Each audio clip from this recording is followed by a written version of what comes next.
Ivdu et Hashem b'simcha. Ivdu et Hashem b'simcha means you have to do all your spiritual work joyfully. Can't be a burden, can't be a pain. It can be challenging. It's okay that it's challenging a bit, but you should enjoy the burn. Enjoy the time. When you go to the gym, you enjoy the burn. You want it. So challenging is okay, but b'simcha. You're always Ivdu et Hashem b'simcha. I've been in many, many countries, many cultures, many philosophies, many traditions, and very rarely do I see simcha is an avoda. Simcha is, like there are, like, I was on an island off the coast of Korea, lots of Christians, Christian missionaries, amazing music in the church, like, oh, it was great. But it wasn't like this, simcha is an avoda. Everything we do, we have to do b'simcha. When we do our mitzvahs, when we pray, when we just live, simcha is an essential part of the religion. Buddhist temple, they're very peaceful. They're not like, they're very peaceful, very nice, but they're not basimcha. Basimcha is a very big thing. I was interviewed last week for Unpacked. Is anyone subscribed to Unpacked? It's great, actually. Unpacked is this channel on YouTube, 280,000 followers, and they do lots of like Israel stuff. Israel and Gaza and stuff. So they asked me, they interviewed me, and they said, how is it that even though we're going through all this pain and trauma and challenge in the land of Israel, it's still rated as one of the happiest countries in the world? They actually asked it a bit differently at first. They said, how is it that even though Israel's a very scary place to live, it's one of the happiest places in the world? So I said to them, oh, I'm sorry, I can't help you, because I don't find it scary to live there. And they said, you're exactly the guy we want to speak to. So I gave them two answers. Number one answer is because simcha, real happiness, doesn't come from your environment. It comes from your attitude. So if you have a good attitude to life, you can be joyful no matter your environment and your circumstances. And Israelis, we just have a good attitude because we've been through so much. Because we've been put down so much, our attitude is one of, no, I'm not a victim. I'm not a victim. I feel my pain, but I get up and I do things. I create things. I become things. I use that to become great. So we just got a very good attitude. We don't expect life to be easy. This is a major part of joy and simcha in life. If you expect life to be easy, everything you go your way, get everything you want all the time, then life's very difficult because it doesn't go your way. If you don't expect that, then you can just be happy because you're like, whatever comes, comes. I'll deal with it. Second answer I gave was purpose. Yeah, we're living with purpose. It means something to be here. This is the Holy Land. This is the land of our ancestors. This is Abraham and Yitzhak and Yaakov, Sarah, Rivka, Rachav and Leah, David and Melech. We walked these streets. I once walked 1,200 kilometers around a Japanese island to 88 Buddhist temples. Took 40 days pilgrimage. And then I walked from the Lebanese border to Eilat, also 40 days, 1,100 kilometers. Completely different experience. Here I was walking my land. So this is our land, the indigenous people of the land. We're here with a purpose. It's not just, apparently when we were coming back to Israel, they offered us Uruguay or something, Uganda, probably Uganda. Like, that's not our land. I mean, no, you just have Israel in Uganda. No, this is our land. So that's what I said. But I think it goes deeper than this. It's in this week's Parsha. This week's Parsha is the Parsha of Simcha, Parsha of joy. I hope you've been reading the Parsha this week. And it starts, V'haya ki tavo el haaretz, and it will be. V'haya, and it will be. V'haya, Vav Hei Yud Hei is Hashem's name. Yud Hei Vav Hei Yud Hei is the same thing. Hashem's name, ki tavo el haaretz. Where is Hashem really? In the land. V'haya ki tavo el haaretz, and it will be when you come into the land. Our sages, Chazal, Achmeinu Zichronim Lebracha, our holy sages, teach us that whenever it starts with the word V'haya, it means happiness. It's talking about happiness. There's something happy going on here. V'haya ki tavo el haaretz. Asher Hashem Elokecha noten lecha. Hashem's given us His land. Nachla, it's your inheritance. V'yirishta v'yashavta ba. and you will, Yerusha is another type of inheritance, and you will dwell in your land. So Rav Moshe Lichtman pointed out a beautiful Orach Chaim. So I went and I looked it up, and it says this. Orach Chaim says, "Vayaki devoy la'aretz," and it will be when you come to the La'aretz. Ama v'haya lashon simcha. It is said that haya means simcha. L'ha'ir she'ein lismach ela b'yeshivat ha'aretz. Is to teach us that there isn't any real joy except when you're in the land. This is the makor. Eretz Israel is the source of joy, of simcha. This is where simcha is. As we say,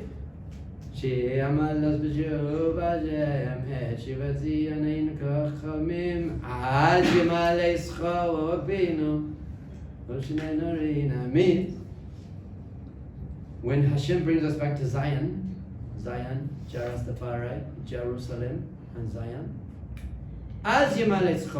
then we can be truly joyful. We're going to be joyful in the land of Israel. And then the rest of the Parsha just keeps going on about joy, joy, joy, joy, simcha. Rabbi Nachman says this, "V'haya ki tavo v'samachta v'chol hatov." You come into the land, sheichim la'alot le'er Israel b'simcha. You have to make aliyah b'simcha. You have to make aliyah b'simcha. Rabbi Nachman, there's a whole crazy story about he came to visit Eretz Israel, and crazy stuff happened on the way, and he finally got to Eretz Israel. He arrived here, he took 4 steps, and he said, "Okay, that's all I need." 4 steps in the land. You understand that our sages teach us, every 4 steps you take in Eretz Israel opens up a new part of your neshama. Opens up. You walk, so go and walk a different way. You say, "I didn't walk that way to yeshiva yet, go and walk that way." That's why I walked the whole way to Israel. By the time we got to Elah, I was just like, you've got to come to Israel b'simcha. And then it says you've got to bring the Bechorim and v'samachtem, and you should be joyful. V'samachta b'chol hatov asher natan lecha, and you should be joyful. You should be joyful with all the good that God has given you. We know obviously one of the keys to simcha in life is gratitude. I got so much good. V'samachta b'chol hatov asher natan lecha Hashem Elokecha. You should just look around. It's called hakarat hatov. Gratitude in Hebrew is hakarat hatov, which means recognition of the good. I recognize that you did something good for me. To just recognize all the good you have in life. And Hashem natan lecha Hashem. And who gave you all that good? Hashem gave you all the good. Your eyes are working. You're breathing. Hashem's making everything happen right at this moment. Why do you thank the taxi driver or the pilot? If you've got on a plane, and then you got off the plane, you see the pilot. Why do you thank the pilot? That's his job. You paid him. You paid the taxi driver. You paid him. It was his job. If you didn't pay him, he probably wouldn't take you. So why are you thanking him as well? Hakarat hatov. Because he did something good for you. Okay, he got paid for it. It was his job. He still did something good for you. So you should recognize the good in your life, and that shall bring simcha to you. Always recognize the good. Got so much good in your life. So I think we said this yesterday, that we're very good at focusing on what's not good in our life. But, Baruch Hashem, for most of us, the good far outweighs the bad. Far outweighs the bad. Your body's working and you got a passport and you got money and you got food and you woke up in a bed this morning? Who here woke up in the bed this morning? They could breathe without it hurting. They could go to the bathroom and they had breakfast. Yeah? You're one of the most privileged people on the face of the planet. And you probably got more clothes in your bag, if you've got a little backpack here. You got more clothes than orphan in India, he's only got more pair of clothes. I'm amazed. So did you wake up this morning? Maidani.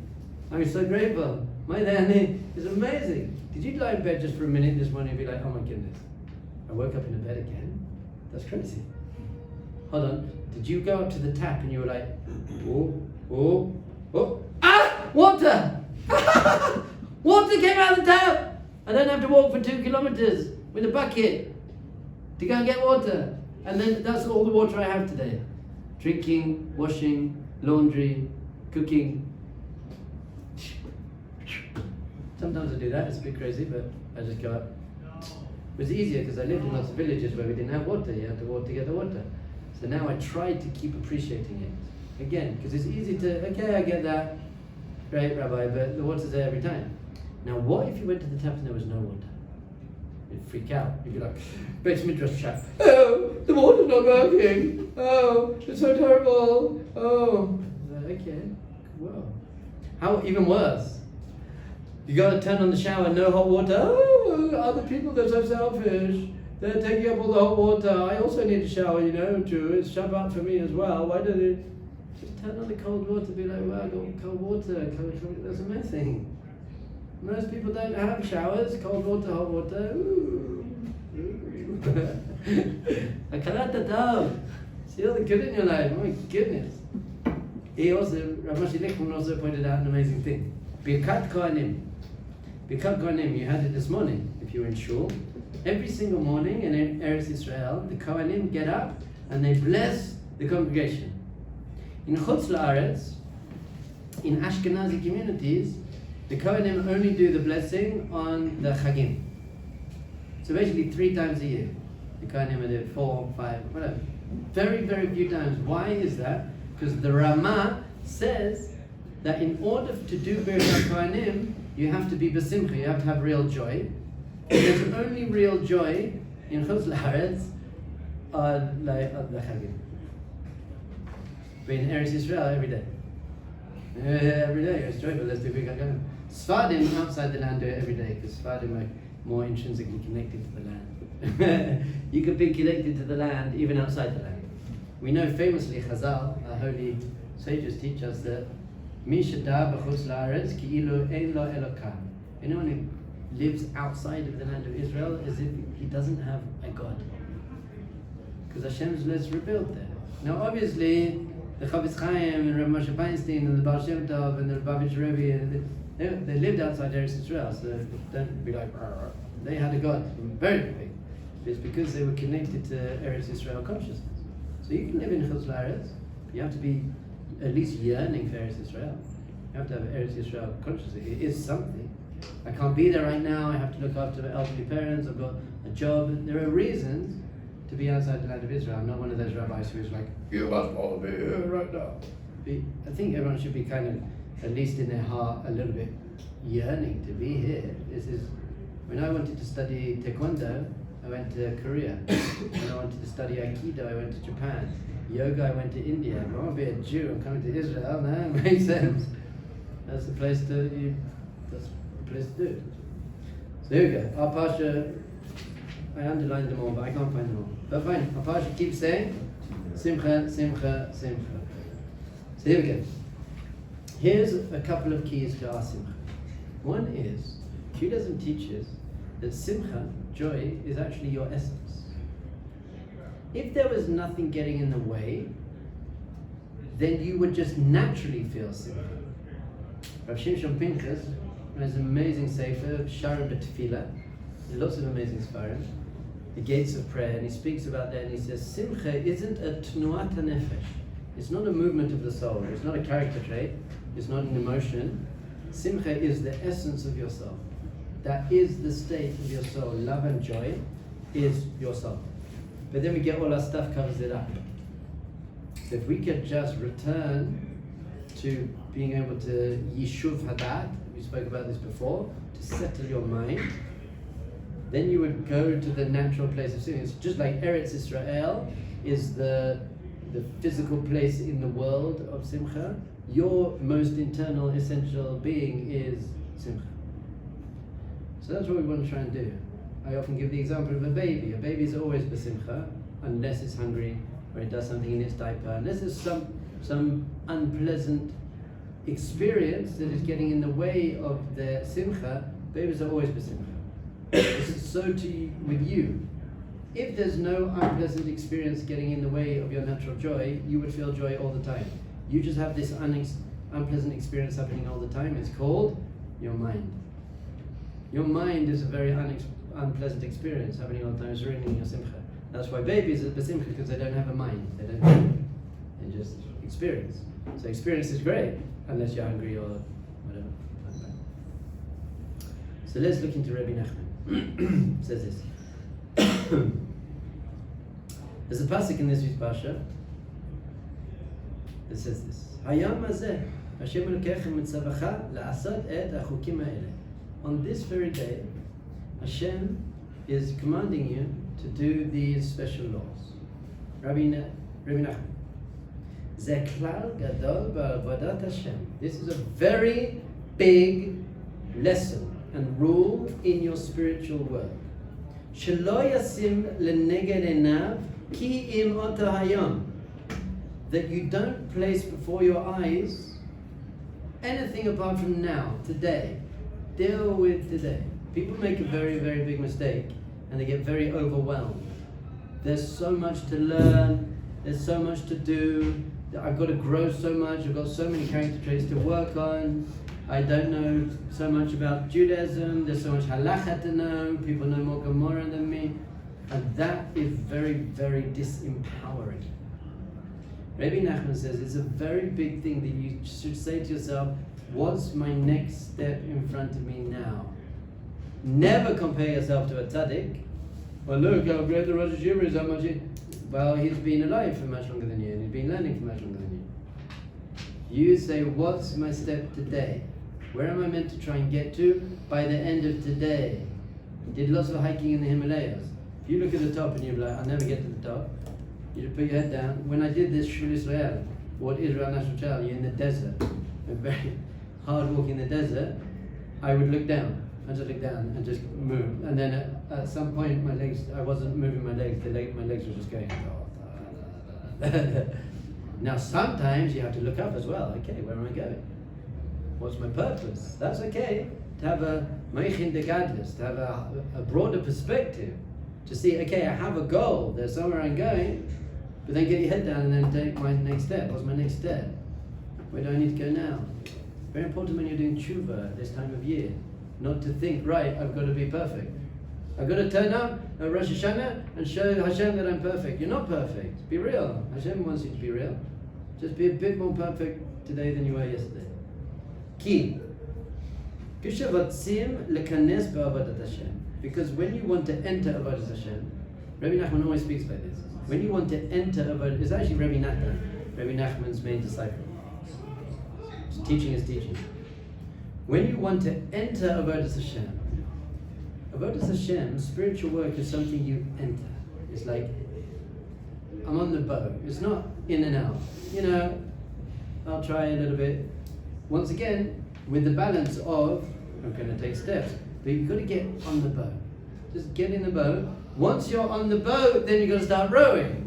But there's a mindset which is, I'm choosing to enter Avodas Hashem. I'm changing my whole perspective of being and life. Up until now, I was in the real world. Come on, you got to live in the real world, son. Okay, so you're in that mindset.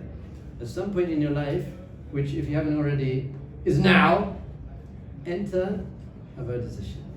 I'm now in the game. I'm in the game. I'm in the game. I'm on the boat. Then you start. If you want to Yeganes, Avodas Hashem, which is beautiful because once you're in it, the whole of life is Avodas Hashem. Not just your meditation and your prayer and your Torah and your mitzvahs. I'm now in Avodas Hashem. Look, I'm walking around in a different world now. I'm in the Avodas Hashem world. I've got to pick up my son from football today. That's part of the Avodas Hashem world. It's not the things that are getting in the way of my Avodas Hashem. Can anything get in the way of your Avodas Hashem? Well, that annoying person, my kid got sick, so I had to go to the hospital instead of come to Yeshiva. Are those things getting in the way of your Avodas Hashem? No! They are your Avodas Hashem! Hashem gave you a sick kid, put him in hospital, God forbid. Should never do that. It's all Avodas Hashem. You're like now, I'm in Avodas Hashem. Nidme la'adam ki'ilu hu masa kaved. It seems like a very big burden. It's a very big burden. What, you want me to pray 3 times a day? In a minyan? Words I don't really understand? I'll just never do that. For most people who start coming back to Jewish practice. But first it's very exciting. And Shabbat is very nice and everyone's dancing. Then you're like, hold on, there's a lot to do here. I don't think I really want that. fair, very fair. People come up to me, they hear the Discovery program, and they know for a fact that Judaism's true and there's a Torah, and they say, I know, I just don't want to. It's very difficult at that point. It's too heavy. So Rabbi Nathan's saying, it would seem like it's a very big thing, and there's no way I could do that. I just can't do that. I'm looking around at these people, I don't relate to them. You know what? Even I don't know the songs. I remember that when I was about Cheburah. It was really annoying. I didn't know the songs, Shabbos table, and I was like, okay. I'm good at singing along, so it was okay. But I remember feeling like, I don't feel part of this.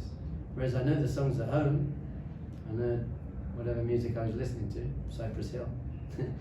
But I don't know these songs, but then you start to learn the songs as well. אבל כשיחשוב שאין לו רק אותו הים, לא יהיה לו מסע כלל. But when you think to yourself, what do I have to do now? I think this goes for everything, by the way. If you're going to have a business, you should have a vision for the business, but then do what you need to do to get to where you need to go. People find dating very difficult and scary. How am I going to pay for the children's education? You don't have children yet. Shut up. What are you talking about? It's like, chill. What has to happen? No, take every step at a time. So the first thing is, you got to take small steps, focus on the current task in your avodas Hashem.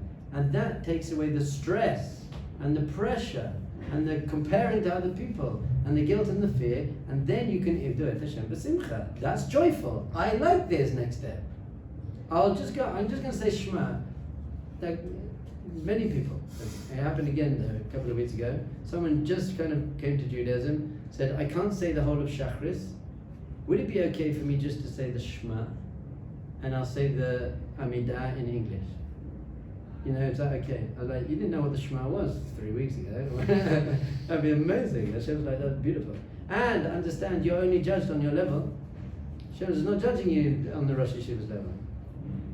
So and maybe your Shema and Shemona Esrei in English is much greater than that Beis Midrash guy with the black hat just saying bah, bah, bah, bah, bah, bah, bah. So never compare yourself to anyone else. Just do what you have to do. By the way, not every Beis Midrash guy with the black hat is doing that. There are some very holy. Just giving you an example. So the second point he says, amazing story by the way. Stipler, Cohen, a huge tzaddik, he was in prison camp. I want to say in Siberia, somewhere very cold, and they had guard duty, and it was Shabbat, and he was on guard duty. But what they did, they had one fur coat, and the guard would have the fur coat, and everyone else would be sleeping, and then he'd wake him up, and then he'd pass the fur coat on. So it was his turn, and he came, and the guy before him had hung the fur coat up on a tree, and it was Shabbat. So really, you're not meant to take things off trees on Shabbat. It's pekuach nefesh, it's life-threatening, so he was 100% allowed to. So he said, I'm going to take the thing, otherwise I'll die, but I can last 5 minutes without it. So I'm going to break Shabbat, I'm allowed to, but I'm not going to break Shabbat just for 5 minutes. So he did 5 minutes, and then he went to take it and he was like, I bet I can do another 5 minutes. Yeah, another 5 minutes. A whole night. He went the whole night, he didn't put it on. Now, that's not our level. For me, in a way, you hear that story, like, that's crazy, just put the coat on. But on someone whose level's like that, it's like, you know, a little step. Okay, where do I need to go? וגם שלא ידחה את עצמו מיום ליום. Once you start focusing on today, this is my task today, and giving yourself oh no, I don't have that time, I haven't even started. I'm going over time. Once you do what you need to do today, then you don't need to push it off. He said, don't push it off tomorrow. You know what I'll do? I'll start tomorrow. It says that we're going to go to fight Amalek Machal. We're going to fight Amalek tomorrow. And the Rosh Yeshiva, Rav Noach, said there's something called Amalek Machal, the Amalek of tomorrow, saying tomorrow I'll start. I'll do it tomorrow. I'll push it off till tomorrow. Machal Atchil. Tomorrow I'm going to start. Machal et palel b'kavana, b'koach. Tomorrow I'll start praying with kavanah. Tomorrow I'll start talking to Hashem. Tomorrow I'll start putting on tefillin. Tomorrow I'll start saying bracha. I'll do it tomorrow. Don't do that. Ki ein la'adam ba'olamo ki im oto hayom. Because this is your time. This is the time you have. Present moment, very, very important. Just be present. Be present what you're doing. Do one thing that you can do in a conscious and present way. Next thing, we're going to have to go through quickly because we're running out of time. We did speak about this before. So big Rabbi Nachman Torah, he says, what else does Hayam mean? Hayam means Ze klal gadol ba'avodat Hashem. Another great thing in avodas Hashem, shetzarich להתחיל b'chol פעם מחדש. Hayam means start again today. You know what? I heard Rabbi Nachman's Torah. I'm going to start today. I'm going to say brachas today with Kavanah. And tonight you go to sleep and you realize, I didn't. So start again the next day. Don't be like, oh, I'm such a loser, I can't do it. So say, okay, I'm messed up. I'm going to start again today. And then you get to the end of the day and you're like, I only really did one bracha with Kavanah. So start again the next day. All the time, start again. Forget the past. Forget the past. And then you could say to yourself, yeah, but I always let myself down. You can only let yourself down if you try. I think trying and then not succeeding, I don't think that's called letting yourself down. Because you can let yourself down. If you don't try, that's letting yourself down. כמו שאמרו רבותינו, היום, כאילו היום נכנסת עמו הברית. As if today I got on the boat. Today, Hashem, today I'm going to be a good, pure, perfect Jew, as much as I can. And you do that for 10 minutes, and then you speak some Lashon Hara, you're like, I messed up again. So Rabbi Nachman says, so what? Start again. Okay, sorry Hashem, from now, keep starting again and again and again and again. That creates simcha. Because if you beat yourself up, I'm an idiot, what's wrong with me, you're just putting yourself down, then you're going to not do it. We said this yesterday, the better you feel about yourself, the more likely you are to do what you need to do.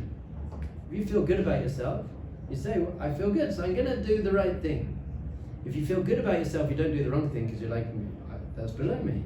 I'd never do that. If you feel bad about yourself, you're like, I'm a loser anyway, so I might as well do those loser things. Once you say to yourself, no, that's not who I am. Okay, we're going to speed just because the main pasuk of Simcha in the Torah happens in this week's Parsha. Starts saying that basically, once you disconnect yourself from Hashem, there are going to be all these klalot. Klalot are, what are klalot? What? Curses. It's a horrible word, but yes, that's what it means. So this Parsha is full of curses that will happen. What it's really saying, we don't have time to go into it big time, it's saying that once you're disconnected from your soul, from Hashem, from godliness, from spirituality, you're cursed. You're not alive. That's what the books of life and death are open. Death is not connection to Hashem. That's what death is. So it means, I'm not going to go through the curses, but it says, and why are these curses going to come? Because you didn't do the mitzvahs joyfully. You didn't serve Hashem joyfully. So on the surface level, that might seem a bit unfair. Like, what do you want from me? I'm doing all your stupid mitzvahs, and I still get punished because I didn't do them joyfully? That's not fair. So it means you have no idea what a mitzvah is. If you see a mitzvah as a stupid burden, then you're so cut off from your neshama, so cut off from godliness that you're going to be kicked out of the land. That's what it says, you're going to be kicked out of the land. The land, Eretz Israel. Eretz Israel is the place we do mitzvahs. We learned last week, a couple of weeks ago, where Rashi says that, and the Ramban, many people say that when you get kicked out of the land, you still have to do mitzvahs, even when you're not in Israel. Why? So you don't forget how to do them when you come back. So the mitzvahs are part of the land, they go together. So mitzvah outside the land of Israel, in some sense, is just practicing for when you come back to Israel. Once again, all these very big people lived outside the land of Israel, but just understand that. Rabbi Nachman says this. Ikar shleimus ha'avoda shel Torah v'mitzvahs hu davka k'shezoichin la'asotam v'simcha. The main point of a mitzvah is the simcha shel mitzvah. The Arizal, the most famous Kabbalist, really, he said he became who he was because of his simcha shel mitzvah. Because I love putting on tefillin, not because I learned Kabbalah. Probably because he learned Kabbalah, he had more simcha because he understood it. But he didn't say because I learned halacha. He didn't say because I fixed my character traits. He said because I loved saying the Shema. How was the Shema this morning? Did you have a big smile on your face when you said the Shema? Before you say the Shema, do you like get excited? It's like, I'm about to do a mitzvah. This is crazy. I'm about to say the Shema. Now you don't get to do so many mitzvah deraisas, mitzvahs from the Torah nowadays. There are not so many. Shema, tefillin, benching, learning Torah, sit. 5, 6, 7, 8 maybe. So before you do Shema, you should be like, I'm very excited to say these words. Shema Israel. Many places says it, and the Arizal, Migoidel ha'hazara la'asok b'torah mitzvahs b'simcha. Everyone's saying got to do it b'simcha. Okay, Ikar kol ha'mitzvahs ma'asim tovim she'b'chinat simcha, Ikar asiyatam hu rak be'olam hazeh. That's why the mitzvahs are in this world. Once your soul leaves your body, you're not doing mitzvahs. There are no mitzvahs to do anymore. Mitzvahs are only in this world. Why? Ki davka be'olam hazeh shesham achizus hayagon va'anacha, because davka in this world, where there's pain and difficulty, sham daika zoichin lahagdil simcha. In the difficulty, that's where you can get the greatest simcha. Simcha comes from overcoming difficulty.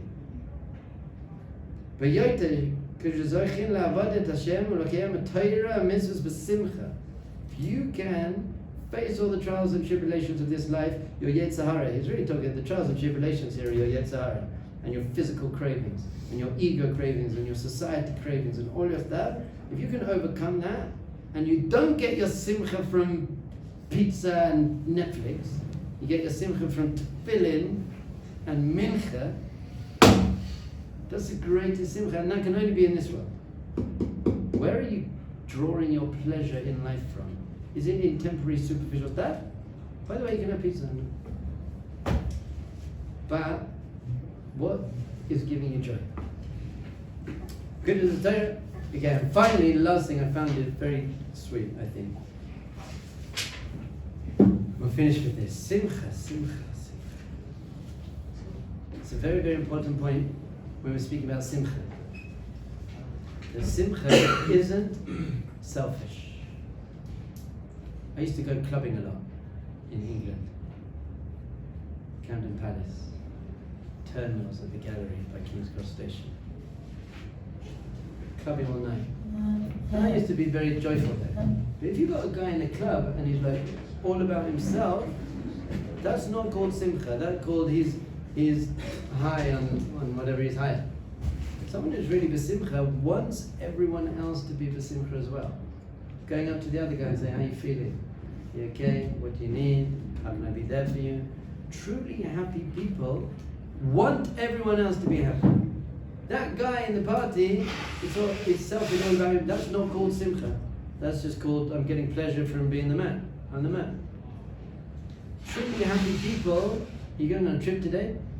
They're going to ask people, can someone please volunteer to bring the food to the bus? I'm telling you, the happy people will do that. Then you got someone else will do it. Then you got the middle guys who do it but resentfully. If you're going to do it joyfully. It's like, I want to do it. I want to volunteer. I want to, because I'm so joyful. Simcha overflows, should overflow to other people. And if you're not happy, then I'm not happy, fully happy. You can't be fully. You'll find this with your wife and your children. They say happy wife, happy life. But if my children aren't happy, that upsets me. I want people I care about to be happy, and you should care about everyone. Where do we learn this? Rashi says, where is it? Kaf Zayin. Kaf Vav. Kaf Yud. I'll look it up. So somewhere on this week's Parsha, you're going to go and you're going to bring all these korbanot, and it says, Va'asiti kachol asher tzivitani. And I did everything you told me. Everything you commanded me to do, I did. And Rashi says, Samachti v'samachti bo. Which means, Samachti v'samachti bo means, I did it joyfully, and I made others joyful through it. Here's Rashi. Rashi says, I don't want it for myself, I want to share. I want to share. That's why we have Shabbos meals. And every time you do a mitzvah, before we do a mitzvah, we say, I'm doing this b'shem kol Yisrael. I'm doing this for every Jew. Because I want everyone to have a part of the simcha. Be'ez Hashem, we should be able to, if do et Hashem simcha.